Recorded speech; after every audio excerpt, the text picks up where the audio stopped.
Title: When the Light Fades. Chapter 1. The Vanishing Stars. The night had always been Jordan's favorite time. It was when the world slipped away, when silence descended and allowed the universe to whisper its secrets to those who cared enough to listen. But tonight, there was something wrong with the night. Something missing. The stars had begun to disappear. It had started small, just a few flickers of light extinguished without explanation. But as the days passed, it became harder to ignore. Every evening the sky seemed emptier, less alive. The night had always been a vast tapestry of glowing lights, pinpricks of distant suns illuminating the darkness. But now that familiar comfort was being drained, leaving a void. Jordan sat on the roof of his apartment building, watching the heavens with growing unease. It wasn't the normal disquiet he felt when an unexplained phenomenon began to emerge.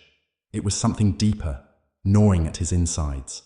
He could feel the weight of the universe pressing in on him, as though the very fabric of reality was being stretched too thin. At first, he thought it was just his imagination, perhaps a smudge on the glass of his window, or a temporary atmospheric anomaly. But no, the stars continued to fade away, one by one, until entire constellations were nothing more than distant memories. The stars that remained flickered in a way that made them look almost sickly, like they were gasping for air, trying to hold on to their existence before succumbing to an inevitable death. He had told his friend Claire about it, but she had laughed it off. "Maybe you've been staring at the stars too long," she had teased, her eyes filled with that all-too-familiar amusement, the kind that dismissed anything she thought was absurd. But Jordan wasn't imagining it. The stars were gone. His fingers traced the edge of the roof and he tilted his head back, seeking something, anything in the black sky. But the deeper he stared, the more it felt as if the night was watching him. The absence of the stars was deafening, suffocating, and yet no one else seemed to notice. The city buzzed with its usual noise, a distant hum of life, cars honking, people talking, the low murmur of 1,000 conversations. Life, it seemed, had carried on as usual. People didn't look up. Jordan couldn't tear his eyes away from the sky, the growing emptiness that spread across it like a slow-moving disease. There was something terribly wrong, something that chilled him in a way he couldn't quite explain. The world had always seemed full of meaning to him, the stars, the planets, the delicate balance of existence. But now, the world felt hollow. He rubbed his eyes, as if to wipe away the disturbing images that were playing behind his eyelids. But they were still there. His fingers trembled, curling against the edge of the roof as if the building itself might somehow collapse under the weight of his mounting fear. Something was coming. He could feel it in the air, the sickly humidity, the stillness that clung to the atmosphere.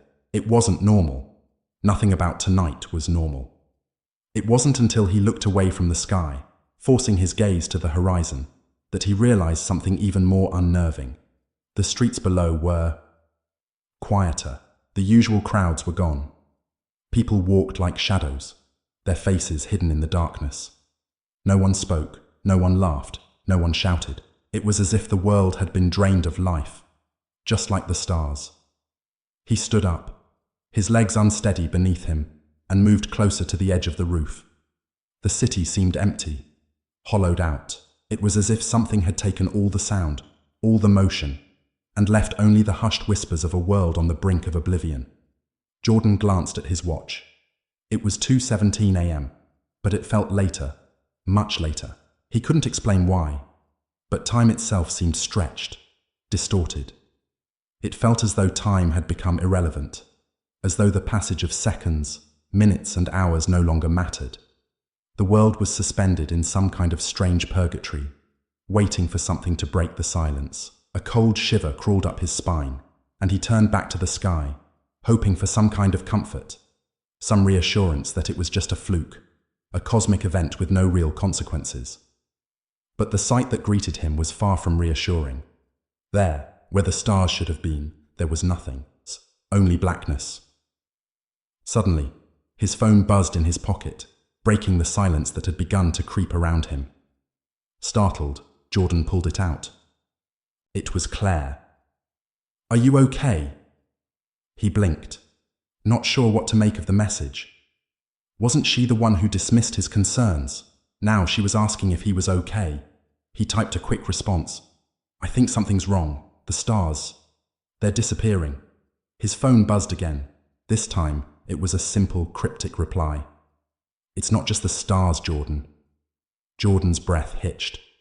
What did that mean? Before he could respond, another message appeared on the screen. This one from an unknown number. Look up. His heart pounded in his chest. He turned his gaze upward, expecting to see the familiar empty sky once more. But this time, there was something else. Something that twisted his stomach into knots. In the midst of the vast pitch-black sky, a single shape floated. It was impossible to describe. A swirl of shadow. Dark against the darkness, like something that wasn't quite real. It pulsed, throbbing in the night, its form flickering between dimensions. The shape seemed to be watching him, a presence in the dark, a sickening spectre that seemed to grow larger the longer he stared at it. His breath caught in his throat, and he felt the ground beneath him seem to shift. The figure in the sky seemed to beckon, like it was calling to him, inviting him to step into the unknown. Jordan. The voice was soft at first, a whisper in his ear, but it felt as if it were coming from inside his mind. The words echoed, reverberating through his thoughts, louder, clearer, until they overwhelmed him entirely. You should have stayed away. His fingers clenched around the edge of the roof, his vision blurring as the world around him seemed to distort, the edges of his reality beginning to fracture. Part 2. The Vanishing Stars. The night had always been Jordan's sanctuary. Amidst the relentless chaos of his daytime existence, the darkness offered a canvas of tranquility where he could lose himself in the infinite expanse of the cosmos.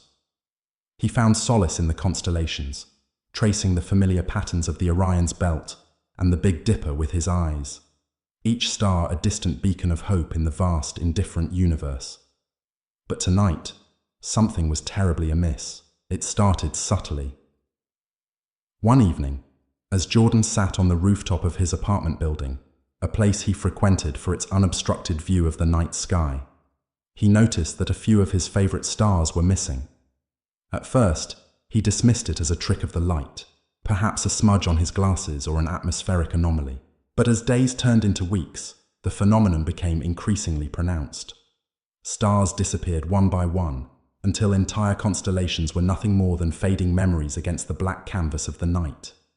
Jordan's initial curiosity morphed into unease. He began documenting the disappearances in a journal, noting the dates and times each star seemed to vanish. His entries became obsessive, each page filled with meticulous observations and growing anxiety. Friends and family brushed off his concerns, attributing his obsession to stress or an overactive imagination. Claire, his closest friend, tried to comfort him, offering distractions and outings, but Jordan couldn't shake the feeling that something far more sinister was at play. One particularly still night, Jordan climbed onto the rooftop, his journal clutched tightly in his hand. The sky was darker than usual, the absence of stars making the night feel oppressive, almost claustrophobic. He gazed upward, his eyes straining to find any signs of light in the inky void. The moon hung low, casting an eerie, silvery glow that seemed almost unnatural without the twinkling stars to complement it. As he sat there, the air grew inexplicably colder, a chill that penetrated his bones and made him shiver uncontrollably. The usual sounds of the city, distant traffic, the hum of neon signs, the occasional passerby, faded into an unsettling silence. It was as if the world had paused, holding its breath in anticipation of something unseen. Suddenly, Jordan felt a presence, a weight pressing down on him from above. He turned his head, expecting to see another rooftop dweller. But there was nothing, just the endless darkness. His heart pounded in his chest, each beat louder than the last, echoing in his ears. He tried to rationalize it, to tell himself that it was just his imagination, but the feeling persisted, growing stronger with each passing second. Then, amidst the profound silence, a faint whisper reached his ears. It was soft at first, barely audible, like the distant rustling of leaves in a gentle breeze, but it carried a message. a warning that sent chills down his spine. The light is fading, and with it, so are we. Jordan's breath caught in his throat. The words were incomprehensible, yet their meaning was clear as day. He scanned the sky, desperate to find the source of the voice. But the darkness remained impenetrable. The stars, once vibrant and alive, had been extinguished, leaving nothing but an endless void. Determined to uncover the truth, Jordan decided to investigate. He spent hours poring over astronomical data, searching for any anomalies or explanations that could account for the disappearing stars. His research led him to obscure theories of cosmic entropy and interdimensional phenomena, but nothing concrete. The more he delved into the mysteries of the universe, the more elusive the answers became. One night, driven by a mix of desperation and curiosity, Jordan reached out to Dr. Evelyn Hart, an astrophysicist renowned for her unconventional theories about the cosmos. They met in a dimly lit cafe, the air thick with the aroma of coffee and the quiet hum of conversation. "Dr. Hart, thank you for meeting me," Jordan began, his voice tinged with urgency. "I need your help to understand why the stars are disappearing." Dr. Hart listened intently, her piercing blue eyes never leaving his face. "Jordan, what you're describing is unprecedented. The disappearance of stars on such a scale doesn't fit into any known astrophysical models. Have you considered the possibility of an external influence, something beyond our understanding?" Jordan nodded, his hands nervously clutching his journal. "I thought maybe it was a natural phenomenon, but the rate and pattern of disappearance don't align with anything we've observed before. There's something else, something more." Dr. Hart leaned back, her expression thoughtful. "If it's not a natural event, then it could be something entirely different. Perhaps a form of cosmic interference or even a breach in the fabric of our reality. We'll need to gather more data, conduct observations, and perhaps collaborate with other experts in the field." Over the next few weeks, Jordan and Dr. Hart worked tirelessly, collecting data, analyzing patterns, and consulting with colleagues. Their efforts revealed disturbing correlations. The missing stars weren't randomly disappearing but seemed to be connected to specific celestial events and anomalies. Each disappearance was followed by a subtle shift in the Earth's energy, a ripple that went unnoticed by most, but not by those attuned to the changes. As they delved deeper, Jordan began to experience vivid nightmares. In these dreams, the sky was pitch black, devoid of stars, and an overwhelming sense of dread washed over him. Shadowy figures moved through the darkness, whispering unintelligible words that echoed the warning he had heard on the rooftop. He awoke each morning drenched in sweat, his mind fogged with fear and confusion. One evening, as Jordan reviewed the latest data, he noticed a disturbing pattern. The stars disappeared in clusters, each cluster aligned with ancient constellations that held significant meaning in various mythologies. The alignment suggested a deliberate, possibly ritualistic event, hinting at a connection between the celestial disappearances and human beliefs or actions. Driven by this revelation, Jordan proposed a radical theory to Dr. Hart. The vanishing stars were not a natural cosmic event, but the result of a powerful, unknown force attempting to alter the very fabric of reality. This force might be trying to erase certain elements of existence, starting with the stars, which have been a constant in human culture and consciousness for millennia. Dr. Hart was skeptical but intrigued. If this is true, it means we're dealing with something beyond our current understanding. We need to consider all possibilities, including those that venture into the realm of the paranormal or metaphysical. Jordan agreed, his determination unwavering. "We need to find a way to stop this. If the stars disappear completely, the darkness will engulf us, and with it, everything we've ever known." Their collaboration intensified, with Dr. Hart bringing her scientific expertise and Jordan providing his relentless pursuit of the truth. Together, they uncovered ancient texts and prophecies that spoke of celestial alignments and cosmic shifts, reinforcing the idea that the disappearing stars were part of a larger, more sinister plan. One fateful night, as Jordan sat alone on the rooftop, the sky was nearly empty, the last few stars flickering weakly before succumbing to the darkness. He felt the same oppressive weight from before, the sense that time itself was unraveling. As he stared into the void, the whisper returned, louder and more insistent. The light is fading, and with it, so are we. This time, the whisper was accompanied by a vision, a swirl of darkness forming shapes and symbols that seemed both familiar and otherworldly. Jordan watched in horror as the symbols began to pulse with an eerie light, casting grotesque shadows that danced and twisted in the night. Suddenly, a blinding flash of light erupted from the heart of the darkness, momentarily illuminating the entire sky before plunging the rooftop back into complete darkness. Jordan shielded his eyes, his mind struggling to comprehend what he had just witnessed. The stars were gone, and in their place was an all-encompassing blackness that seemed to stretch into infinity. Desperate for answers, Jordan reached out to Dr. Hart, sharing his vision and the unsettling sense that something ancient and malevolent had been awakened. Dr. Hart, though skeptical of the supernatural elements, couldn't deny the empirical evidence they had gathered. The correlation between celestial disappearances and the strange energy shifts on Earth was undeniable. They decided to expand their research, seeking out historical records, ancient myths, and folklore from around the world that might hold clues to the current crisis. Their journey took them to forgotten libraries, remote temples, and the hidden corners of the internet, where they uncovered tales of cosmic beings and celestial wars that echoed the events unfolding in their own reality. One night, as they pored over a particularly ancient manuscript, Jordan stumbled upon a passage that sent chills down his spine.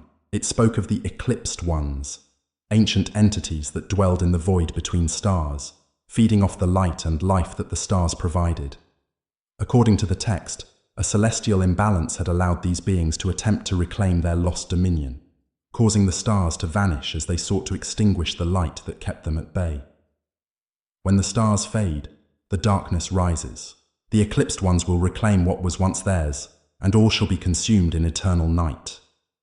Jordan and Dr. Hart realized that the disappearance of the stars was not merely a cosmic event, but a battle between light and darkness, with humanity caught in the middle. They understood that to save their world, they would need to find a way to restore the celestial balance and repel the encroaching darkness. But as they delved deeper into the mystery, they discovered that time was running out. The remaining stars were flickering ominously, their light dimming with each passing day. The darkness was growing stronger, seeping into every aspect of existence, threatening to obliterate the very essence of life on Earth. Jordan felt a growing sense of urgency. He couldn't afford to wait any longer. The fate of humanity hung in the balance, and the answers they sought were now more critical than ever. As he looked up at the empty sky one final time, he made a silent vow to uncover the truth and find a way to stop the darkness from claiming their world. "We must act now," he whispered to himself, the weight of his responsibility pressing down on him. Before it's too late.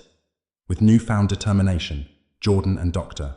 Hart prepared to confront the ancient forces that threatened to plunge the world into eternal darkness.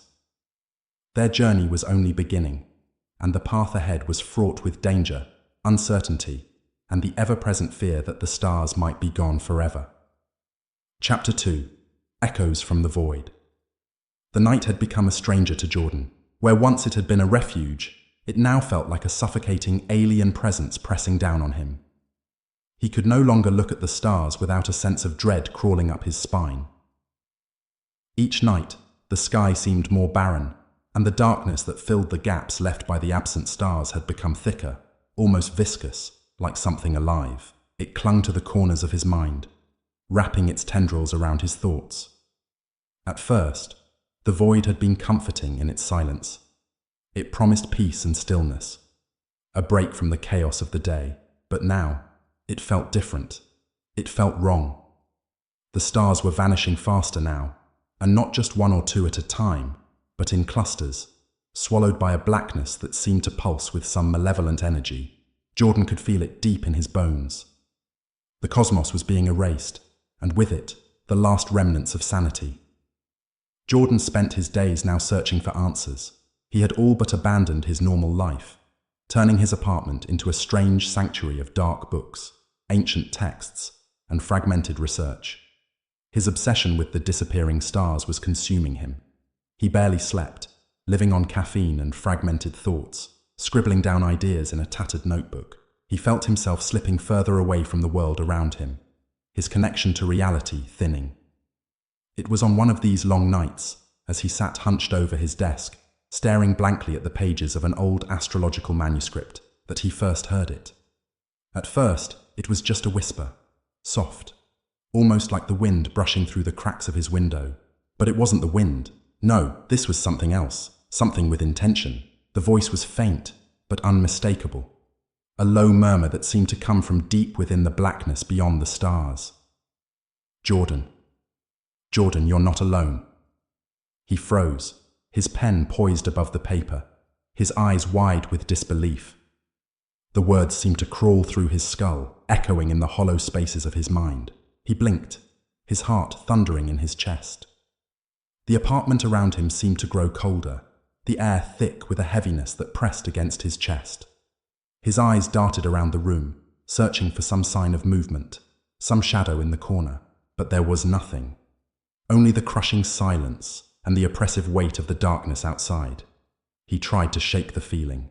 It was just his mind playing tricks on him, he told himself. His obsession had started to warp his sense of reality.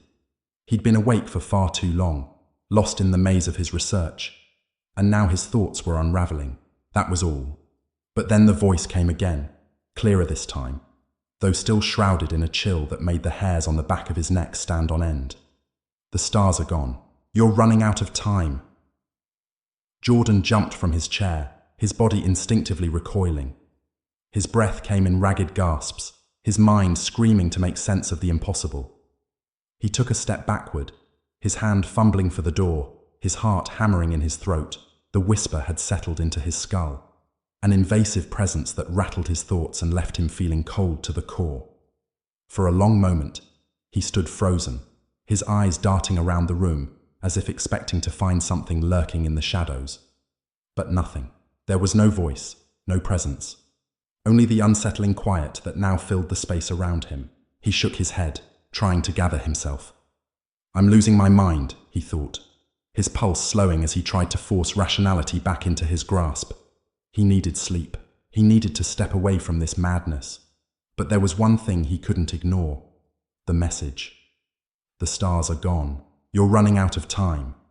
The voice, though absent, had left an imprint on his thoughts, like an echo that continued to resonate in the stillness of his mind.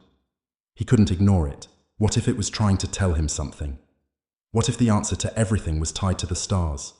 The vanishing stars, the strange silent voice. Jordan's obsession intensified after that night. He knew he needed to find the source of the voice, to understand what it meant. Each night, he sat by the window, staring at the sky, watching the void swallow the last remaining pinpricks of light. His nights became a blur of sleepless staring, his eyes growing heavier by the hour. There was no longer any hope of sleep, only the crushing weight of knowing that something was happening, something beyond his comprehension. He began researching theories that were once relegated to the fringes of science. Ancient celestial phenomena, quantum anomalies, cosmic entities that existed beyond the stars. One night, while scouring the dark web for obscure texts, Jordan stumbled upon an unsettling piece of information, a warning. It came from an anonymous source, buried in a forum dedicated to the study of extraterrestrial phenomena and apocalyptic theories. The message, written in jagged, hurried text, read, "They are coming. The darkness is alive. It feeds on the light of the stars. The ones who know, who understand, will not survive the hunger." Jordan's pulse quickened as he read the message again, trying to make sense of it. The darkness is alive. The words burned into his brain. This wasn't just about the stars. This was something far more dangerous, something ancient. He found himself consumed with questions. What was this force? Why was it erasing the stars? What was its purpose? And most importantly, what was it planning next? That night, as he sat by the window, his eyes fixed on the sky, the stars began to flicker, as if reacting to the growing tension in the air. The familiar constellations, once so bright and unwavering, began to shift, their lights flickering like candles in the wind. Some blinked out entirely, leaving only black voids in their place. The whispers returned, this time louder and more insistent. "Do you see them, Jordan? The darkness is everywhere now. They are waiting." Jordan's breath caught in his throat. He couldn't deny it any longer. The voice, if that's what it was not a figment of his imagination. It was real, and whatever was behind it was far more dangerous than he could comprehend. He knew he couldn't face this alone. He reached for his phone and dialed Dr. Hart. It rang 3 times before she picked up, her voice distant and tired. "Jordan, what's wrong?" she asked, her tone concerned but weary. It was late, and he knew she had been working just as hard as he had. But this time, he couldn't wait. He needed her expertise more than ever. I need your help," Jordan said, his voice trembling. "Something's happening. Something is erasing the stars, and I think it's connected to something ancient, something that shouldn't be here. There's a presence, an energy, and it's growing stronger. I don't know how much longer we have." There was a long silence on the other end of the line. He could hear Dr. Hart breathing, could almost feel her hesitation. But then, her voice came through, calm but firm. "I'm coming over. We'll figure this out, together." Within the hour, Dr. Hart arrived at Jordan's apartment. She was pale, her face drawn with exhaustion, but there was a fire in her eyes, a determination that matched Jordan's. They spent hours poring over their research, exchanging their theories and suspicions, each new revelation adding weight to their growing sense of dread. The stars weren't just disappearing. They were being consumed, and whatever was responsible for it was not of this world. Suddenly the phone rang. Dr. Hart looked at it with suspicion. It was an unknown number. Hesitating only for a moment, she answered it. "Hello?" There was no reply, just a faint static on the other end, followed by a voice, deep, distorted, and incomprehensible. A low growl of static. Then, just before the line cut off, a single phrase echoed in the silence. "It is not too late. For us." The call ended abruptly, leaving only the chilling echo of the words to hang in the air between them. Jordan felt a chill crawl up his spine. He turned to Dr. Hart, his eyes wide with terror. "The stars," he whispered, his voice shaking. "They're not gone. They're waiting for something." Dr. Hart nodded grimly. "And so are we." The silence in the room deepened, and for the first time, Jordan realized the true scale of what they were up against. The stars weren't just vanishing. They were signaling the arrival of something much worse, something that was waiting in the darkness. Chapter 3. The Hollow Path. The feeling of dread had only deepened since that strange night. The whispers hadn't ceased. Every hour of every day they crept around the edges of his mind, an incessant presence gnawing at his sanity. Jordan had grown used to the isolation of his apartment, a place that had once been his refuge now transformed into a suffocating cage. The walls seemed to pulse with some unseen energy, the silence between the murmurs stretching out like a shadow in the corners. Dr. Hart had been right to be cautious. The research they had gathered so far only deepened the mystery, but it also revealed a terrifying truth. Something ancient, something unimaginable, was waking. The stars were not merely fading, they were disappearing, vanishing into a black void that wasn't the night sky at all. It was as though something was devouring them. Each night, the gaps in the constellations grew larger, the black spaces more pronounced, the void more oppressive. Jordan couldn't help but feel that he was being watched, even when he was alone. He had always considered himself a rational man, a scientist. He knew how to explain away the strange sounds, the flickers of shadows in the corner of his eye. But the sense of wrongness that had enveloped him in the past few weeks wasn't something he could rationalize. It was an organic, malevolent presence that seemed to breathe with him. The cracked mirror. One night, Jordan stood by his window again, staring into the starless sky. His face was gaunt, his eyes bloodshot from sleepless nights. The silence in the apartment was oppressive. He had been so lost in his research that he had forgotten what it felt like to hear his own voice. As he reached for the notebook on his desk, something caught his eye. A reflection, pale and thin, moving in the corner of the room. At first, he dismissed it as a trick of the light, or maybe his fatigue finally catching up with him. But then it happened again. The reflection in the mirror was not his own. It wasn't quite right. It flickered, as if caught between dimensions. One moment, it was him, standing at his desk. The next, it was something else. Something with hollow, empty eyes. It wasn't a figure, not a person, but something that resembled a shadow of him, an echo of his form. The air grew cold, and for a fleeting moment, he thought he saw it smile, a cruel twist of the mouth that wasn't his. Jordan turned quickly, his heart hammering in his chest, but the room was empty. The reflection was gone. Or was it? He quickly checked the window, half expecting to see someone, or something, standing just outside, watching him. But the glass was clear, the street far below as empty as it always was. He breathed a sigh of relief, though it was shallow, desperate, as if the air itself was trying to flee from his lungs.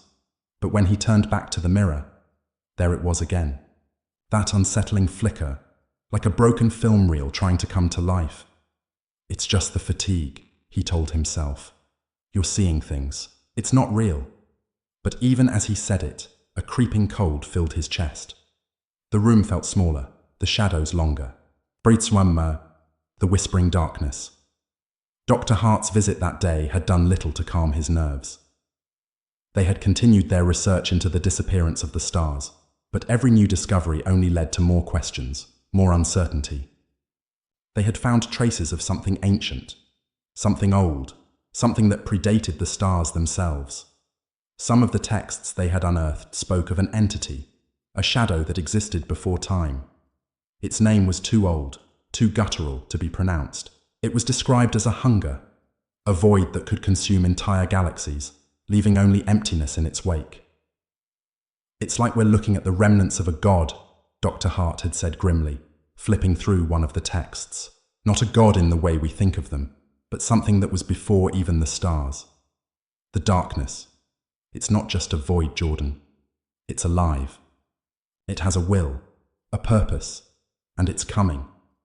Jordan had listened in silence, his pulse quickening. The truth had been staring at them all along. This wasn't just about the stars. This wasn't just some cosmic anomaly. This was a force of nature, something beyond their comprehension. Something that had existed in the deepest void of the universe for eons, waiting to awaken. The more Jordan thought about it, the more he realized that he was connected to it. He wasn't just an observer, he was part of the puzzle. He had been hearing its whispers, feeling its presence, long before he understood what it was. That night, after Dr. Hart had left, Jordan sat alone in his room, his mind racing. He couldn't shake the feeling that the echoes were calling to him, not just the whispering voice, but the void itself. A sudden movement caught his eye. His gaze snapped to the window. For a moment, he thought he saw something out there. Something that moved with unnatural speed. Something dark and shapeless. But when he looked again, it was gone. The streetlights below flickered, casting long, jagged shadows across the empty sidewalk. The silence stretched between him and the void, thick and suffocating. Suddenly, the whispers returned. They were louder now, more insistent. They filled his head, rising above the background hum of the world. It was as if the darkness itself had grown impatient. The words were clearer this time. You are the key. Jordan stood up, his legs unsteady, his breath quickening. He staggered toward the window, his fingers trembling as he reached for the lock. He had to see, had to understand what was happening. He opened the window, the cold air rushing in, and leaned out, staring into the empty night. The sky was as it had been for days, empty, devoid of stars. And then, just as he was about to turn away, he saw it. A shimmer, a disturbance in the air, rippling like a distortion in a dream. It was as though the fabric of reality itself was bending, folding in on itself, revealing a dark, yawning abyss. The whispering voices grew louder, now more than just words. They were thoughts, his thoughts, meshing with his own mind. The darkness was closer now, closer than it had ever been. The stars are not gone. They are waiting for you. The invitation. Jordan knew he had to go. There was no choice anymore. The hunger, the presence, was calling to him, pulling at his very soul. He couldn't escape it. The truth was undeniable. The door to his apartment creaked as he opened it. Stepping out into the narrow hallway, the dim lights flickered above him. casting shadows that seemed to reach out with clawed fingers. The air felt thick, like it was pressing against his chest, suffocating him. Each step he took down the hall felt heavier than the last, as if the weight of the universe itself was on his shoulders. He passed apartment doors, each one shut tight, oblivious to the nightmare unfolding around him. The building was quiet, too quiet. It was as though the world had been muted, swallowed by the same emptiness that was creeping into his mind. As Jordan reached the staircase, he froze. At the top of the stairs stood a figure, silhouetted in the dim light. It was tall, unnaturally so, with long limbs that seemed to stretch into the shadows. The figure didn't move, just stood there, watching him. And as Jordan's eyes adjusted, he saw the face. It wasn't a face at all. It was a void, a swirling darkness that seemed to devour everything in its path. The whispers returned, louder than ever, now a deafening roar in his mind. "Come closer, Jordan. The path is open. The stars are waiting." Jordan's heart raced. He couldn't breathe.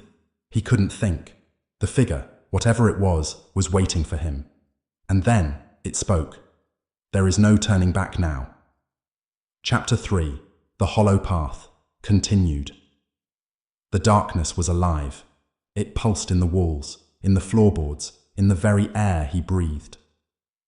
Jordan's pulse quickened, the oppressive weight of it settling over him like a suffocating blanket.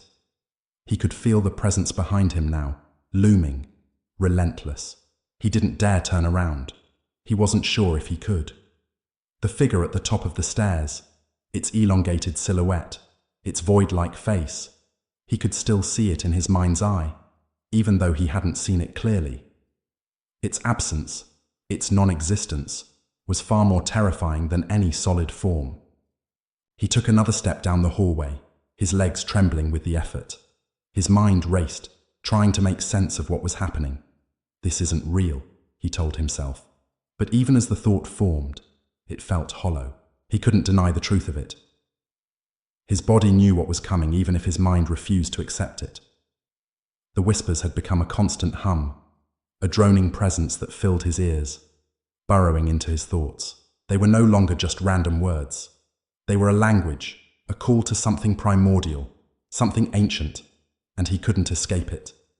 The longer he fought it, the louder it became, as though it was growing impatient, pressing in from all sides.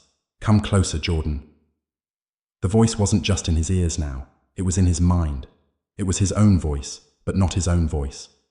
It was warped, distorted, as though something was mimicking him, playing with his thoughts. "The stars are gone. The sky is empty. The path is open." With each step, Jordan's heart hammered harder in his chest. He had no idea where he was going, or why he was going there. He just knew he couldn't stop. He couldn't turn back. There was a pull, something deep inside him, urging him forward like an invisible tether. It was as if the very fabric of his being was unraveling, thread by thread, and the more he resisted, the stronger the force became. The darkness was not just around him, it was inside him, consuming him from the inside out. As he reached the end of the hallway, he paused. The door at the end was ajar, the dim light from within casting long slanted shadows across the floor. He could hear soft rhythmic tapping from the other side, like someone or something waiting. The whispers had grown louder, more insistent, their tone shifting as if excited. "This is it. It's time." Jordan's hand hovered over the door, the cold wood sending a jolt of fear through his spine. He wanted to pull away, to run, to flee, but the urge to open it was stronger than his fear. The door creaked open as though it had been waiting for him. His breath caught in his throat, and he stepped inside. The room was empty, but it wasn't. The walls were lined with mirrors, cracked and fractured like shards of glass left out in a storm. They reflected nothing but an abyss, a blackness that seemed to absorb the very light of the room. The reflections didn't match the space. The edges of the mirrors were warped, like a twisted funhouse, stretching and bending at impossible angles. And in each of them, Jordan saw himself. No, not just him. Something was standing behind him, lurking in the shadows, always just out of reach. He turned quickly, but the room was empty. The mirrors reflected only his own haunted face staring back at him. The tapping sound continued, rhythmic, steady, like a countdown, growing closer, getting louder. It seemed to come from the floor, from the very foundation of the building, echoing up from deep within the earth. Jordan knelt down, his hands trembling as they touched the cold, cracked wood beneath him. The tapping became clearer, now unmistakably a voice, soft and soothing, though it carried an eerie edge. "Come closer, Jordan," it whispered again. "You have to see it. You have to know." The floor beneath him began to shift, the wood groaning, splintering. Something was moving, twisting, as if the building itself was alive. His fingers dug into the floorboards, his nails scraping against the surface, desperate to hold on to something, anything that might keep him grounded. But there was nothing. The whispers became overwhelming, drowning out his thoughts, suffocating his mind. They weren't just words anymore. They were visions, memories, his memories, warping into something else. He saw the sky again, or what should have been the sky. The stars were gone. Not just faded, not just hidden behind clouds, but gone, vanished, as though they had never existed. In their place was a vast empty blackness, stretching infinitely in all directions. The very air felt thick with it, the weight of it pressing in on him from all sides. He could feel it, that hollow emptiness in his chest, in his soul. The world had become a mere illusion, a fragile construct built on the false hope that there was something beyond this darkness. "You are the key," the voice said again, louder now, more insistent. "You were always meant to find this place. The stars are calling to you." Jordan's mind reeled, the sense of reality slipping further away.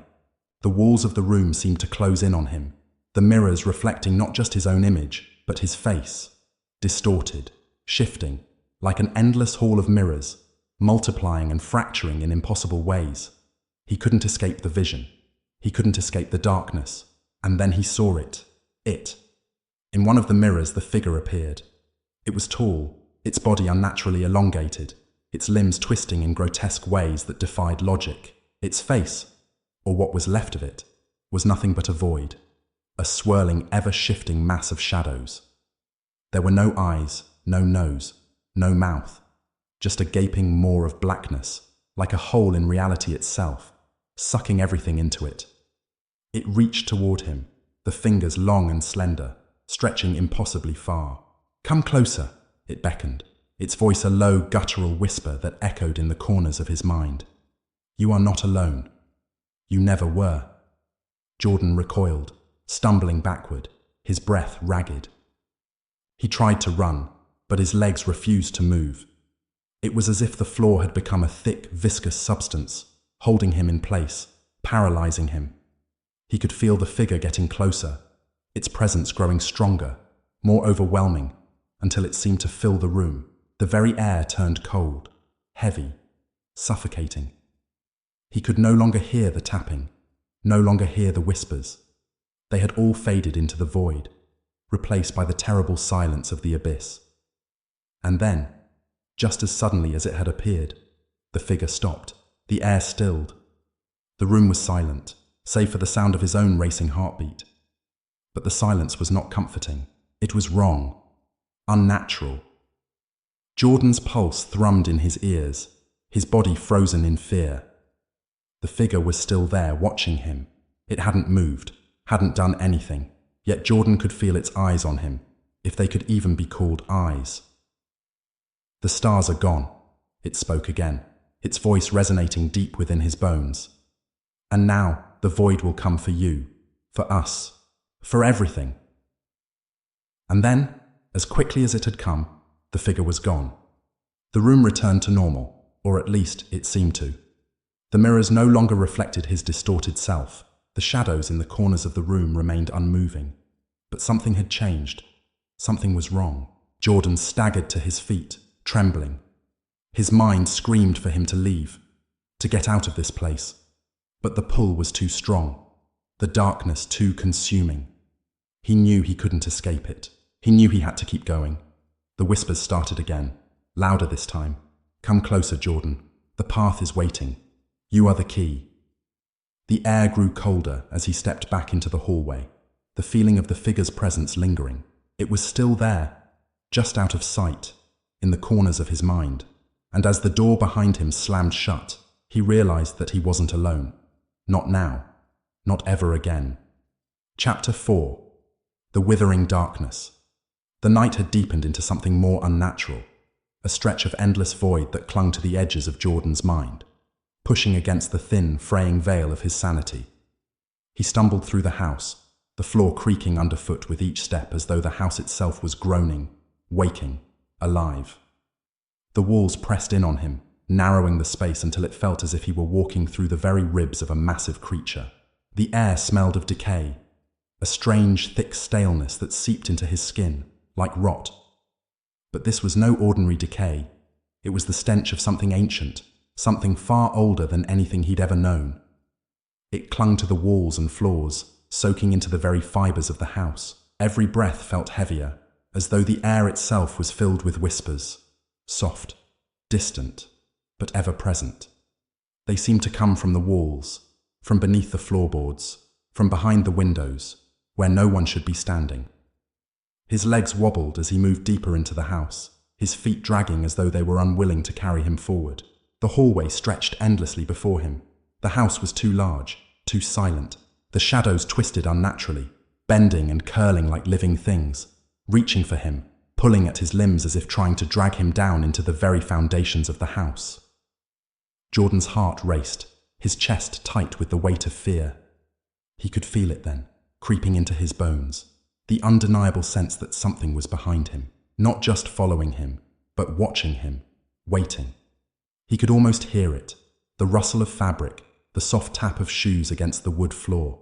But when he turned, the hall was empty, as cold and still as ever. Yet the sensation didn't fade. It only grew.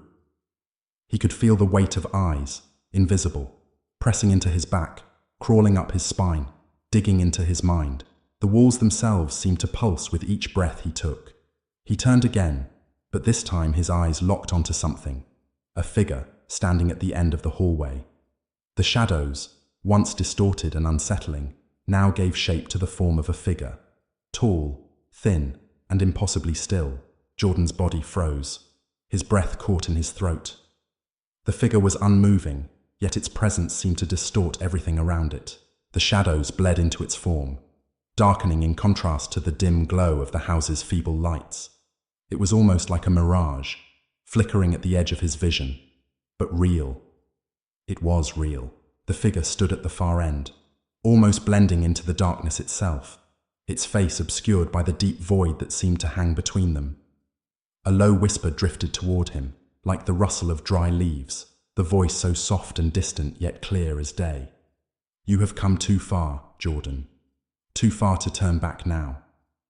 His skin prickled as a sudden coldness seized him. The air felt as if it had dropped 10 degrees, the chill sinking deep into his bones. The hairs on the back of his neck stood up, his stomach tightening with the hollow sensation of impending doom. The figure stepped forward. It moved with an unnatural slowness, each step calculated, measured, like the deliberate rhythm of an ancient clock ticking toward its inevitable end. Jordan's breath quickened, his pulse hammering louder in his ears as the figure grew nearer. It moved silently, its form blurring at the edges like smoke, as if it didn't quite belong in this world. He wanted to turn and run, but his body refused to obey him. He was rooted to the spot, unable to tear his eyes away from the figure that was now mere feet from him. The figure's face was still hidden in shadow, but Jordan could feel it watching him, could feel the weight of its gaze bearing down on him, consuming him. His knees buckled, and he collapsed to the floor, gasping for breath, his chest constricting in panic. His heart thundered in his chest, a frantic beat against the stillness of the house. He wanted to scream, but no sound escaped him. And then, the figure spoke again, this time with a voice that seemed to come from every direction at once, a voice that resonated deep within his chest, vibrating in the marrow of his bones. "The stars have gone, Jordan. The sky is empty. The path is open to you. The void is waiting." The words filled the space, pressing in on him, suffocating him. Each syllable seemed to twist something inside him, something he didn't even know existed, pulling him toward the void that was growing in his mind. The figure was not just a thing, it was a harbinger, a messenger. And Jordan felt in that instant that it had always been there, waiting, watching, just out of sight. The shadows around them seemed to deepen, the darkness seeping from the cracks in the walls, spreading like ink across the floor. The house trembled slightly, as though it was on the brink of collapse, but Jordan couldn't move. His body was a prisoner, frozen by fear and a force beyond comprehension. "You are the key," the figure whispered, its voice a cold caress that slid like a knife into his thoughts. "The path is open, but you must choose. You must decide if you are to continue into the darkness or if you are to fall." Jordan's mind reeled. He couldn't understand. The darkness, the whispers, the figure, it was all too much. He had only wanted to escape. Escape from the nightmarish house, escape from the world he had known. But now there was no way out. There was no escape. The walls, the shadows, the figure, it was all a part of him. A part of the path he was fated to walk. The figure's shape began to distort, the edges fraying, becoming less human, more like a swirling mass of blackness. Its face, now just a void, a black hole that seemed to absorb all light, began to expand, filling the space between them. And for a moment, Jordan thought he might be swallowed whole. "You will never leave," the voice echoed, now inside his mind, a chorus of whispers, a cacophony of despair. "You were never meant to leave. You belong to the stars. You belong to the void. We have been waiting for you." Jordan screamed, at the darkness, at the figure, at the suffocating presence that had consumed him. But his voice was drowned out by the oppressive silence that followed. He could feel his chest tightening, his mind fracturing under the weight of it all. The floor beneath him began to crack, and he felt the ground give way, the house itself collapsing beneath his feet. But the figure didn't move. It stayed there, watching, waiting. The whispers turned into a chant, a rhythmic incantation that filled the space with an unholy resonance. It was the voice of the house, the voice of the stars, the voice of something far older than time itself. "Come closer, Jordan." He tried to run, but the shadows pulled at his limbs, dragging him back. He screamed again, but his voice was swallowed by the growing abyss, the void that was spreading outward, consuming everything in its path. The house, the shadows, the figure, it was all part of the same thing. And Jordan understood, in that last moment before the darkness took him, that he was not just the victim, he was the key. The door to the void had opened, and Jordan had stepped through. The stars were gone. Chapter 5. The Descent into Shadow. The world was no longer recognizable. Jordan opened his eyes, though he wasn't sure when he had closed them. The first thing he noticed was the silence. It was unlike anything he had ever experienced. Heavy, suffocating, as though sound had been swallowed whole, leaving no trace of its existence. There was nothing but an all-encompassing void stretching out in every direction, a sea of blackness without end or form. He tried to move, but his body felt foreign, detached. His limbs were heavy, almost unwilling to obey his commands. Panic began to creep in, a tightening sensation in his chest as he fought to pull himself upright. His hands scraped against something soft, something yielding. The ground, if it could be called that, was unlike any surface he had ever encountered, smooth, slick, and unnaturally cold. His breath was shallow, ragged. He could feel his pulse, fast and erratic, drumming against his temples. His heart was a prisoner inside his chest, desperate to escape the crushing pressure that surrounded him. He was suffocating, but he wasn't sure why. There was no air, no light, nothing except the void and the whispers that clung to the edges of his consciousness. "You're still here," a voice murmured, so close that it felt as though it was pressing into his skull. It was the same voice, the same chilling, hollow presence that had haunted him since the beginning. The voice of the figure, the one who had led him into this place. But now it was different, distorted, echoing as though it came from every direction at once. Jordan's eyes shot open wide, but there was nothing to see. Nothing except the oppressive darkness that pressed in from all sides. He had no frame of reference, no sense of up or down, no way of knowing where he was. It was as if he were suspended in nothingness, caught between realities, neither here nor there. Why are you still fighting it? The voice was slow, deliberate and cold, like the touch of death itself. There is no escape. Not from me, not from this place, not from your fate.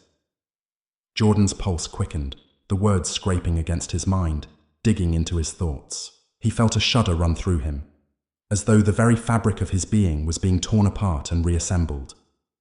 His breath caught in his throat, but still he couldn't bring himself to speak. Fear rooted him in place, his mind heavy with confusion and terror. He tried to remember how he had gotten here. The house, the figure, the stars.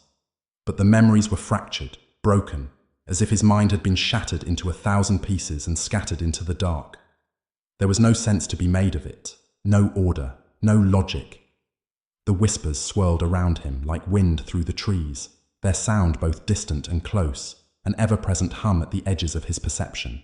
They were all around him, enveloping him, growing louder, louder, until they became a single unified voice that pressed against his eardrums, vibrating his very skull. "You are a part of this now," the voice hissed. "You are mine."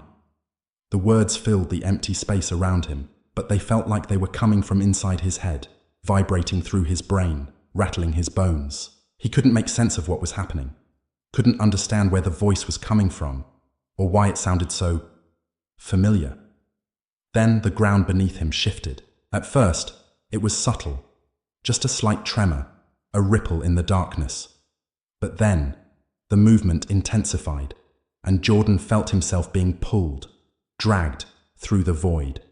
His limbs flailed, but no matter how hard he tried, he couldn't stop himself from being pulled downward, deeper into the shadow. His stomach lurched as if he were falling, though he had no way of knowing what was beneath him, what waited in the depths of this eternal night. The whispers grew louder, more insistent, as though they were beckoning him into the abyss. He could feel the darkness growing, pushing him farther into its embrace. It was as if the very void were alive, breathing around him, pulling him closer to its heart. "You belong here," the voice purred, its tone a seductive whisper that seemed to seep into his soul. "This place is your home now. You have no choice but to accept it." Suddenly, the darkness shifted again, this time with a suddenness that made Jordan's head spin.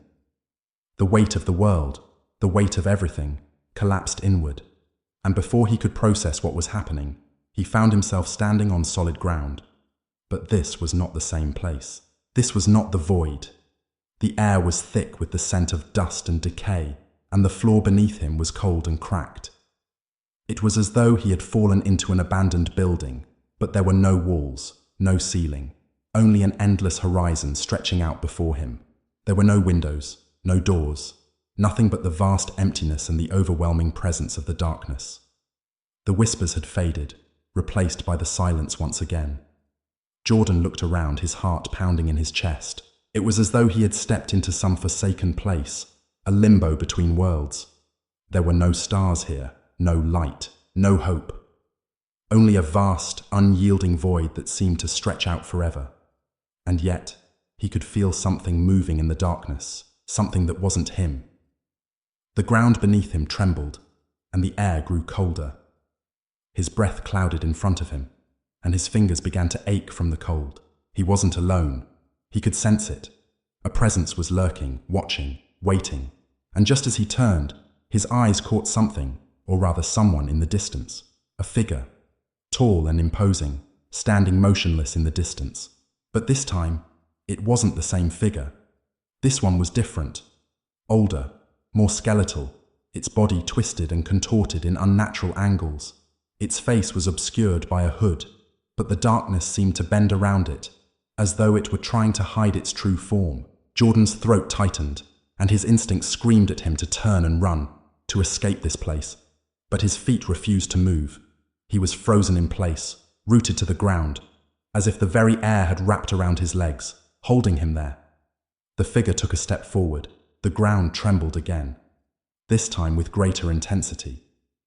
Jordan's body shook as the figure moved closer, its footsteps slow but deliberate, as though it had all the time in the world. He could feel the weight of its gaze, even though he could not see its eyes. "You cannot escape," A voice echoed from the figure, its tone deep and hollow, vibrating through the very air around him. You have crossed the threshold. There is no going back.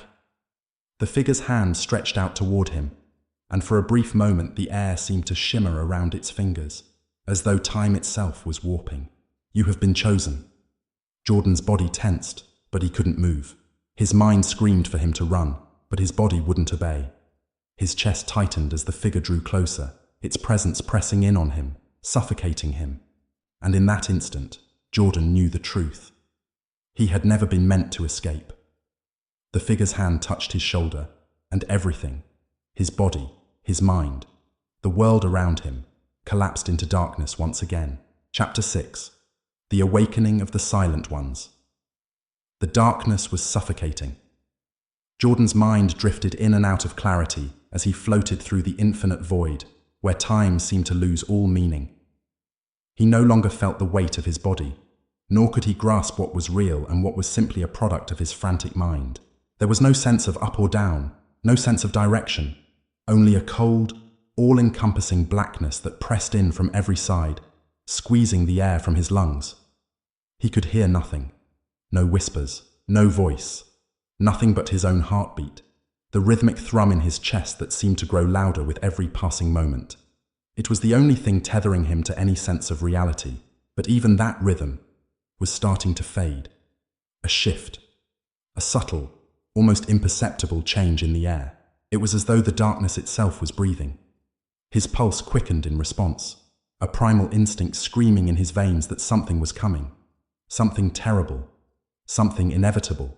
He forced his eyes open, though he couldn't remember closing them. The blackness stretched infinitely, an abyss so vast it swallowed every fragment of his perception. He was adrift, floating in space, unmoored from everything he had once known. He tried to move, but his limbs refused to cooperate. They felt like dead weight, limp and unresponsive, as if he were no longer part of the world he had once inhabited. A sharp pain lanced through his chest, a burning sensation that clawed at his very soul. Jordan gasped, struggling to breathe as the sensation deepened.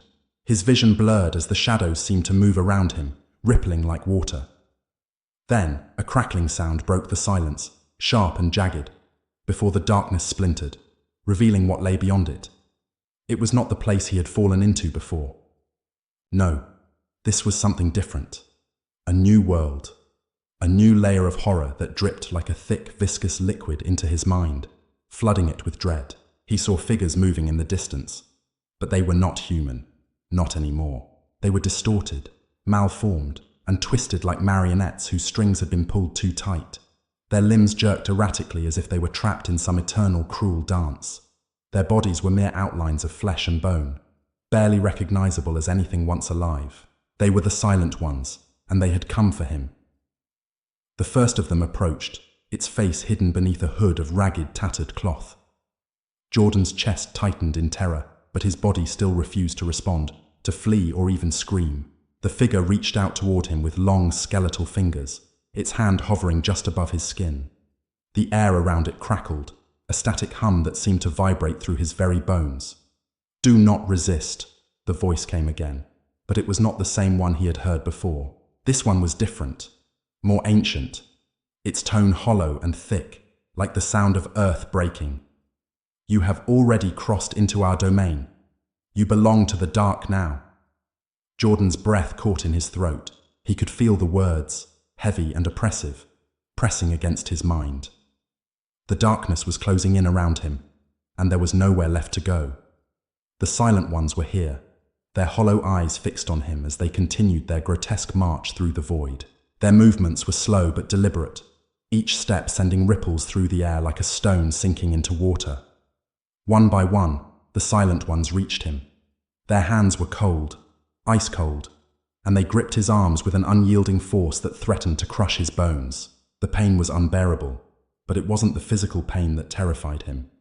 It was something far worse, something more primal, something that came from deep within the soul. The Silent Ones did not speak. They did not need to. Their presence alone was enough to send Jordan's mind reeling, to tear at the seams of his consciousness.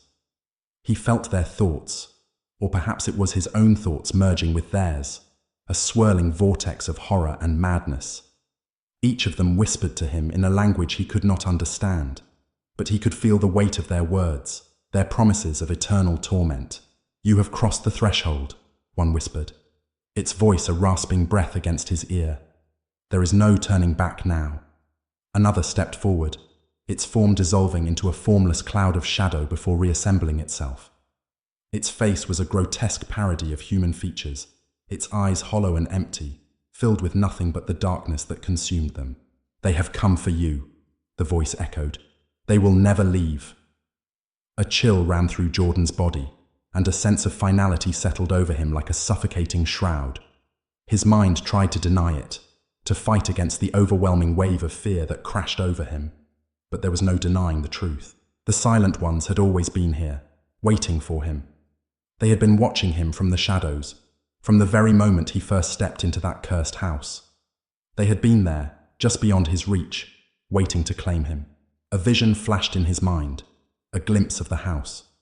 The walls were crumbling, the windows shattered, the rooms empty and hollow, just like the figures surrounding him. The house had never been a home. It had been a trap, a prison designed to lure him in, to bind him to this place. The Silent Ones were the architects of his torment, the keepers of his soul, and now they had come to collect their prize.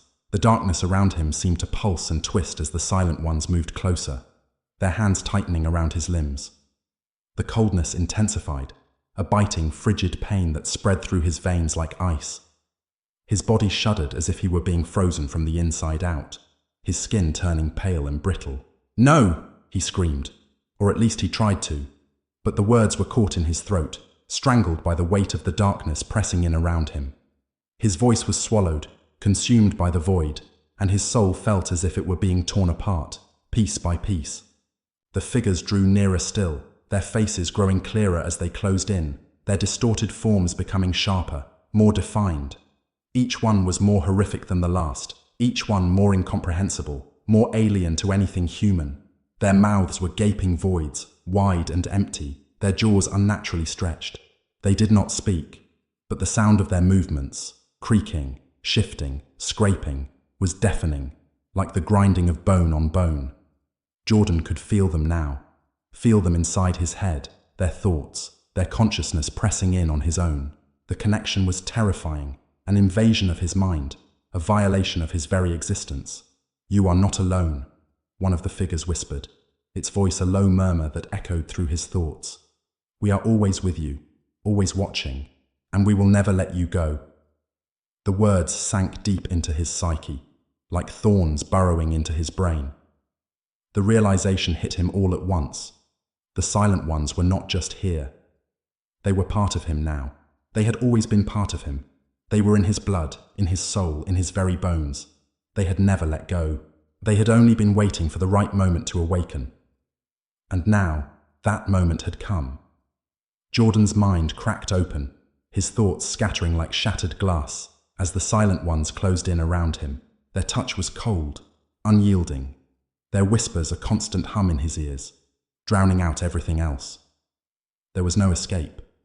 There was only the darkness, and it was waiting for him. Chapter 6. The Awakening of the Silent Ones. Expanded. The suffocating stillness around Jordan was something he couldn't comprehend. It was as though the very air had ceased to exist, replaced by a crushing emptiness that pressed against his chest, restricting his every breath. The darkness, an endless, bottomless void, wrapped itself around him like a shroud, swallowing everything he knew. Time no longer existed here, and his body felt like it had vanished into the ether, weightless and untethered. Every attempt to move his limbs, to scream, to fight the abyss, was met with a painful, almost mocking resistance. In the silence, there was no heartbeat, no sound at all except for the soft, distant hum that seemed to vibrate from deep within the ground. Jordan didn't know where it came from. He could feel it deep in his skull, rattling his bones with its low, persistent drone. But the most disturbing thing of all was the sensation that this hum wasn't merely an external noise. It was a part of him now, as if his very existence had become a part of the dark. The hum was his heartbeat, the echo of something alive in the void. He closed his eyes, but there was no escape. His eyelids, heavy with dread, offered him no respite. He tried to open them again, but when he did, his vision was shattered, fractured into shards of black and grey, the swirling void stretching into infinity. It wasn't supposed to be this way. He had entered the house naive, seeking to understand the whispers in the old legends. He had thought the stories, those dark myths told in hushed tones, were nothing more than tales to frighten children, to keep them away from the old places. But now, as the darkness pressed in on him from every side, he understood that he had been wrong. Terribly, hopelessly wrong. The house had not been a refuge or a resting place. It had been a trap, a snare woven from years of forgotten terror, an ancient presence that had long been buried beneath its rotting floors and decaying walls. And he, foolish as he had been, had walked straight into its embrace. His body, his soul, they were already claimed. It was then that the voices started. At first they were whispers, soft, unintelligible murmurs that seemed to come from every direction. He strained to catch the words, to make sense of the incomprehensible sounds that echoed in the back of his mind. But no matter how hard he tried, he could not decipher them. They were words, but they were ancient, steeped in such a deep, otherworldly language that even their meaning felt beyond his grasp. And yet, he knew instinctively, that they were meant for him. The whispers grew louder, more insistent. They no longer danced on the edge of his consciousness, but slammed against him like a physical force. His ears ached from the pressure of it all, but still, the words remained fragmented, their true meaning forever out of reach. They were a chorus of the forgotten, a legion of voices that had no beginning and no end. There were no faces to them, only the eerie, hollow sounds of the unseen, the faceless. You have come. The voice was clear now. And yet, it still carried the same unnatural echo, the same resonance that vibrated within his skull. It was a voice that wasn't just heard. It was felt, reverberating deep within him, stretching to the furthest reaches of his soul. You have come to join us. The words sank into his chest like cold needles, and a sudden sharp pain gripped his heart. His body, already trembling from the overwhelming weight of the silence, now quivered with dread. His hands, still bound by the cold void, ached to reach out, to do something, anything, to escape this unnatural stillness. But there was nothing, no physicality, no freedom. He was trapped. The hum deepened, thickened. It was no longer a sound. It was a presence, alive, shifting and twisting around him, seeping into his very bones. He could feel it growing, pulsating in rhythm with his own breath. The air thickened, becoming dense and suffocating, until it felt like his lungs were filled with 1,000 pounds of lead. And as the suffocating pressure reached its peak, a presence stirred in the darkness. A presence that had been there all along, waiting. One by one, they began to emerge. First, it was a shape, a faint shifting figure in the distance, a shadow too dark to comprehend. But it wasn't like the shadows he had seen before. This shadow moved with purpose, with intent. As it drew closer, the form began to take shape, though it was a shape that defied all logic. It was humanoid, yet not. It had a face, but the face was obscured, veiled by a dark, shifting mass of writhing tendrils. Its eyes, if they could be called eyes, were black holes, endless and empty, devouring every piece of light that came near them. And then, there were more, countless others. The figures began to appear from the darkness like ghosts materializing from smoke, their forms grotesque and contorted. Their movements were not human. They were erratic, unnatural, as if the very laws of nature had been distorted around them. They floated, drifted, hovered, their bodies swaying with an eerie fluidity that seemed almost deliberate. Their mouths opened, wide and unnatural, as though they had been stretched too far. And then they spoke. "You are one of us now," one of them whispered, its voice a hollow rasp that seemed to echo inside Jordan's skull. "You cannot escape. There is no turning back. You belong to us, as we belong to the dark." The words struck Jordan like a blow to the chest, knocking the breath from his lungs. He wanted to scream.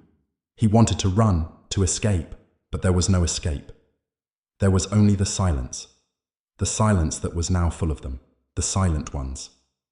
Their very presence suffocated him, swallowed him whole, until he could no longer separate himself from them. He could feel them inside him, beneath his skin, crawling through his veins like ice. He was no longer alone. He was part of them. He had always been part of them, from the very moment he had stepped into the house, but he hadn't known, he hadn't understood. Now, as their voices swirled around him, whispering their dark promises, he felt the truth settle deep within his soul. There is no escape from the darkness, another silent one intoned, its voice a soundless whisper that echoed inside his skull. You are ours now, forever. The air grew colder still. He could feel his body freezing from the inside out, his limbs stiffening, his muscles locking in place. The silent ones moved closer, their hands reaching out for him, their fingers elongated and claw-like. They touched his skin with their cold, unfeeling hands, and he felt his very soul begin to unravel, pulled apart by the icy grip of their touch. You have entered our domain, they murmured in unison, their voices a chorus that reverberated through the dark. And now, you will never leave. Jordan's chest tightened, his breath shallow and ragged. He could feel himself slipping away, losing himself in the black void that surrounded him. There was no light, no escape, only the silent ones, the shadows, and the cold, and the darkness was eternal. Chapter 7. The house's heart. Jordan's body was no longer his own. It seemed to hang in a perpetual state of limbo, neither alive nor fully dead. The darkness, once oppressive and suffocating, had become something deeper, more insidious. It was as though he had merged with it, his essence now intertwined with the black void that surrounded him.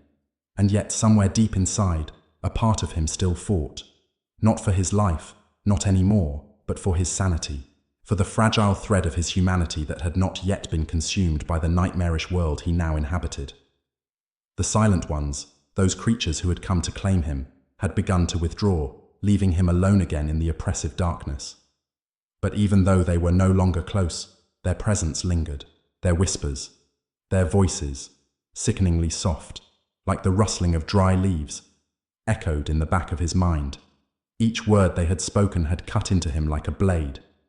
You will never leave. You belong to the dark. Forever. He shuddered, the words wrapping themselves around his thoughts like chains. Forever.